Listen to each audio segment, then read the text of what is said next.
J'ai regardé beaucoup d'animés, il y en a globalement des bons, des très bons, des mauvais et des très mauvais. Cela dit, j'ai déjà réalisé une vidéo sur certains de ce que je considère comme les pires animés jamais produits. Et je me suis rendu compte que j'avais peut-être été un peu médisant envers Dragon Ball GT. Cet animé n'est pas nul parce que sa production l'est, mais parce qu'il ne suit tout simplement pas ce qu'on attendait de la suite du célébrissime Dragon Ball. L'animé en soi n'est pas mauvais, mais il a tout de même ruiné en partie la hype qui tournait autour du manga d'Akira Toriyama.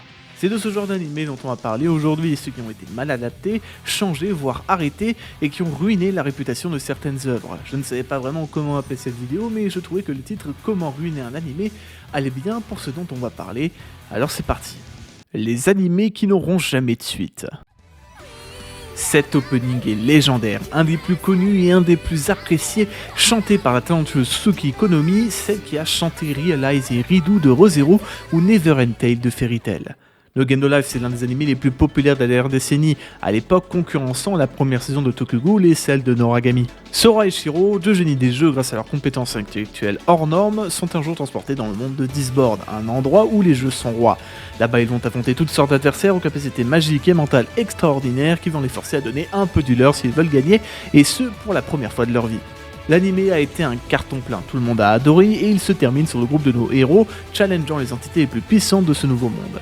Des animés qui se terminent de manière ouverte comme cela, où on imagine les protagonistes arriver à leur fin ensuite, ce n'est pas du tout rare. Cependant, No Game No Life a bel et bien une suite, contenue dans son œuvre source, un light novel. Aujourd'hui, cela va faire bientôt 10 ans, la hype est très largement redescendue et il est peu probable que l'on obtienne un jour une saison 2. L'adaptation d'un film No Game No Life 0, dont l'histoire se déroule des centaines d'années avant la série originale, a eu beau redonner de l'espoir aux fans, c'était tout de même en 2017, et depuis, plus rien. L'auteur a évoqué des problèmes d'adaptation et une impossibilité à retrouver une qualité similaire à la saison 1, et le projet a alors éventuellement été avorté. Cette déclaration c'était il y a 4 ans, et plus de nouvelles depuis. Peu de chance que l'on retrouve alors une saison 2, un jour pour No Game No Life, et c'est bien dommage car le light novel est clairement moins populaire et accessible que l'animé. Les animés populaires qui n'ont jamais eu de suite, on peut en citer plein. Gangsta, c'est Silence Radio depuis 2016 où un projet avait été annoncé, même si quelques leaks prévoyaient de nouvelles annonces cette année. L'œuvre a été assez bien adaptée, avec une production du studio Manglobe, connu pour ses travaux sur Samurai Champloo ou Ergo Proxy, mais le studio a malheureusement fait faillite en 2015. Un autre anime qu'ils ont produit et dont on n'aura probablement jamais de suite, c'est Deadman Wonderland, sorti en 2011. Le manga étant terminé et pour Gangsta étant régulièrement en pause, ajoutez à cela la disparition de Manglobe qui gérait les deux projets, et ça donne deux œuvres qui ne seront jamais probablement continuées. Black Lagoon de son côté reste sans animé depuis plus de 15 ans, mais le manga qui a subi une longue pause va reprendre, donc une nouvelle adaptation n'est pas à exclure. En revanche, pour Hakuda Kishino Cavalry, Bakano ou Cabaneri of the Iron Fortress, on n'aura jamais le droit à une saison 2. Ces histoires ont fait leur temps et elles n'intéressent plus grand monde, du moins pas assez pour qu'un studio décide d'en faire une saison 2. Black Bullet de son côté a souffert d'un manga à l'apparition trop aléatoire, aucune nouvelle depuis 9 ans et jamais on aura cette saison 2. Le même problème vient avec Dr Greyman que je considère comme un banger absolu, mais avec 28 tomes en presque 20 ans, le rythme de travail de Katsura Oshino ne va juste pas avec ce que l'industrie demande aujourd'hui. Comme beaucoup de mangaka, ses problèmes de santé l'empêchent de suivre son travail sainement aujourd'hui. Finalement, il n'y a bien que Hunter x Hunter qui reste ultra populaire malgré son rythme de parution inconsistant, mais celui-ci a quand même reçu 2 animés, dont un récent, plusieurs OAV et même 2 films. Et contrairement à un autre manga en pause dont l'adaptation ne sortira jamais, je parle ici de Nana, Hunter x Hunter reste vivant et a même eu le droit à plusieurs nouveaux chapitres en fin d'année dernière, le projet n'est alors pas totalement mort. On peut aussi parler de Bitoom, l'un des animés les plus populaires de 2012, produit par le studio Madhouse, tandis que le manga était assez apprécié en ce moment-là. L'œuvre source de Junya Inoue a continué jusqu'en 2018 et a même eu droit à un spin-off en 2022. Mais après 11 ans, personne n'a envie de reprendre le projet animé, d'autant plus que, bien que populaire en Occident, l'animé a été accablé par la critique au Japon, tandis qu'il a souffert d'une compétition de notoriété avec Sword Art Online, sorti la même année, qu'il a bien évidemment dépassé par la suite. L'animé est une composante essentielle contribuant à la popularité d'un manga ou d'un light novel, il n'y a qu'à voir l'explosion des ventes de Demon Slayer ou de Tokyo Revengers quand leur animé est sorti. Forcément, un projet abandonné ou loin des feux des projecteurs depuis une décennie ou plus a perdu tout son intérêt pour une majorité de fans. Ces œuvres, on a beau s'en souvenir, rares sont ceux qui iront les lire jusqu'à la fin. D'ailleurs, vu que je parlais de Sword Art Online, ça me donne envie d'évoquer les animés victimes de leur succès. Il y a des séries qui continuent encore et encore de proposer du nouveau contenu à leurs fans, c'est ce que j'appellerais de l'essorage. Des animés tellement populaires qu'on les voit partout, à toutes les sauces, et qui, à cause de cela, sont de moins en moins appréciés. Sword Art Online, c'était une pépite, un casque de réalité virtuelle révolutionnaire transportant littéralement nos héros dans un jeu vidéo. Cependant, à la fin du premier jour de sortie, ceux-ci se retrouvent bloqués par le créateur du jeu qui leur annonce que leur seul moyen désormais de se déconnecter est de terminer le jeu. Si on meurt dans celui-ci, on meurt dans la vraie vie. Nous allons alors suivre Kirito et Asuna dans leur quête de complétion de SAO et à la fin de la saison 1, ils arrivent à vaincre le boss final. Les voilà sortis d'affaire. Le souci de Sword Art Online, c'est que cette fin n'est pas la vraie fin. On continue sur Kirito qui doit aller dans un autre jeu pour réveiller Asuna qui ne s'est pas réveillé dans la vraie vie après la fin de SAO, et ben un nouveau boss final, et là on se dit, enfin c'est bon, c'est terminé. Mais non, s'ensuit une saison 2 dans un autre jeu, Gun Gale Online, et une seconde partie de cette saison, franchement Osef de retour dans Alfheim. Alors oui, JJO c'est cool et le passage avec Yuki est intéressant, bien que franchement moins bien amené que tout ce qu'on avait pu voir auparavant. Mais voilà, on sent qu'on a fait le tour, c'est bon, là on n'aura pas de fin, c'est fini. Eh bien, que nenni, voilà Sword Art Online Alicization. Oui, le principe de l'Underworld est scientifiquement intéressant, oui, l'animation de SAO est cool, mais est-ce qu'on en avait vraiment besoin ? 47 nouveaux épisodes, moins de la moitié sont réellement intéressants, et sur la fin, c'est vraiment du n'importe quoi, ça part dans tous les sens, ça ramène des personnages de nulle part, et les méchants sont vraiment génériques, avec un scénario à chier. Et tout ça sans compter un film mort scénaristiquement, Ordina Scale, et encore 2 nouveaux films récents qui racontent la saison 1 mais avec plus de détails. On a même eu un animé spin-off en entier, que perso je trouve ultra cool, mais voilà, on en a marre. Plus de 100 épisodes pour quelque chose qui aurait pu en faire beaucoup moins, il y a de bonnes idées dans chacune des saisons, mais il y a aussi de gros défauts, notamment pour les épisodes dans Alfheim et la seconde partie d'Alicization.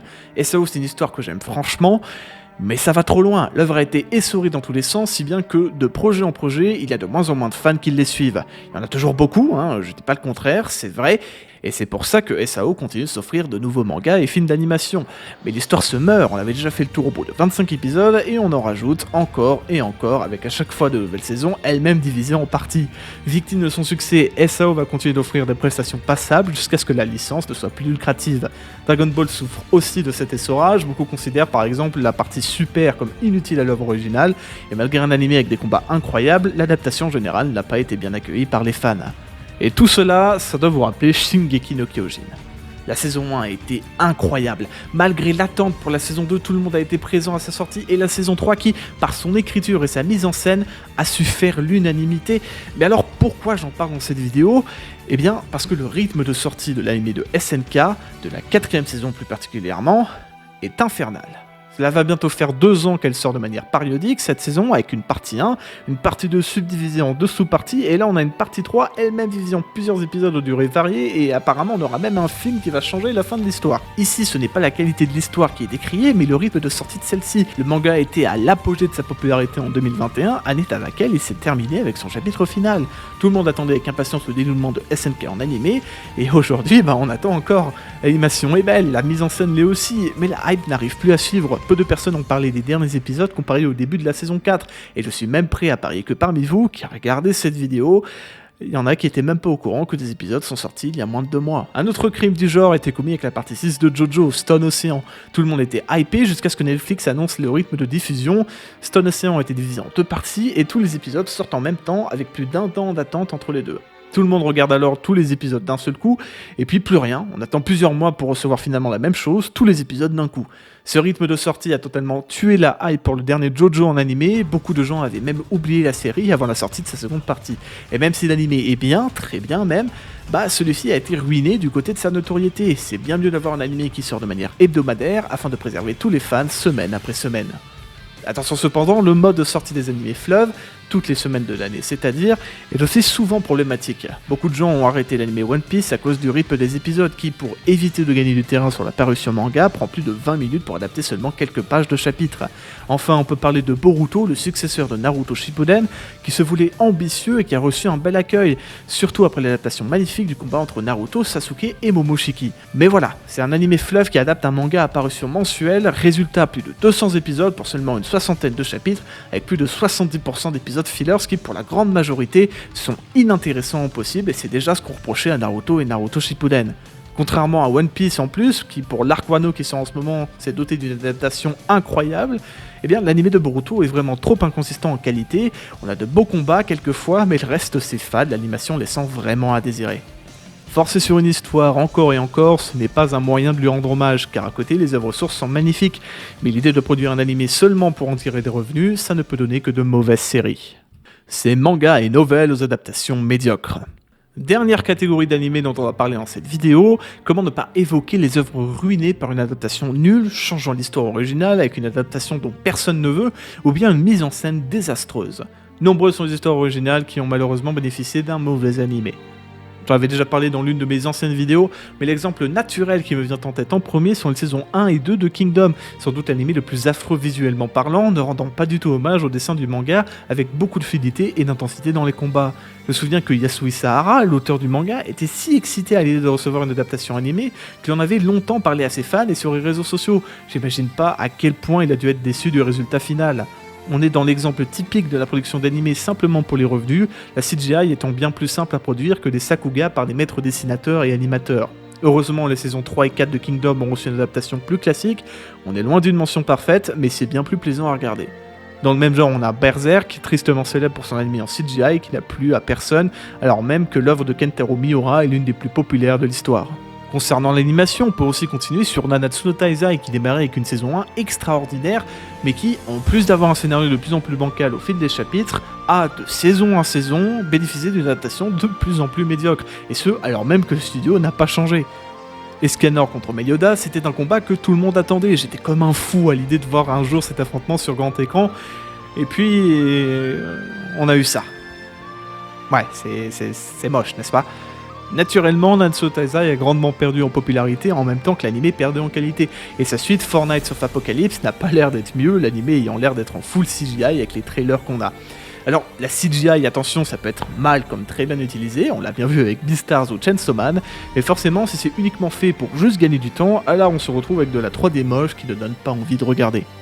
Mais disons encore que l'adaptation, ça peut passer dans certains cas. On sait à quel point les temps sont durs pour les studios et les animateurs, la demande accélérant le processus de création, faisant passer la quantité au premier plan par rapport à la qualité. Non, ce qui je trouve est le pire pour un animé, c'est si celui-ci skip ou rush l'histoire, et là je pense qu'on est beaucoup à avoir en tête The Promised Neverland, avec une saison 1 excellente, et une saison 2 qui a tout simplement décidé d'éclipser un personnage très important, ainsi que l'arc narratif le plus important et le plus apprécié par les fans.